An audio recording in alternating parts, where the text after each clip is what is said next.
قیامت کے دن نہ تمہارے رشتے ناتے کام آئیں گے اور نہ اولاد.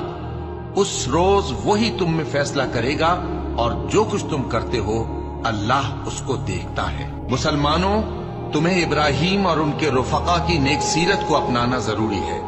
جب انہوں نے اپنی قوم کے لوگوں سے کہا کہ ہم تم سے اور ان بتوں سے جن کو تم اللہ کے سوا پوجتے ہو بے تعلق ہیں، ہم تمہارے معبودوں کے کبھی قائل نہیں ہو سکتے، اور جب تک تم ایک اللہ پر ایمان نہ لاؤ ہم میں تم میں ہمیشہ کھلم کھلا عداوت اور دشمنی رہے گی. ہاں، ابراہیم نے اپنے باپ سے یہ ضرور کہا تھا کہ میں آپ کے لیے مغفرت مانگوں گا اور میں اللہ کے سامنے آپ کے بارے میں کسی چیز کا کچھ اختیار نہیں رکھتا. اے ہمارے پروردگار، تجھی پر ہمارا بھروسہ ہے اور تیری ہی طرف ہم رجوع کرتے ہیں اور تیرے ہی حضور میں ہمیں لوٹ کر آنا ہے. اے ہمارے پروردگار، ہم کو کافروں کے ذریعے فتنے میں نہ ڈالنا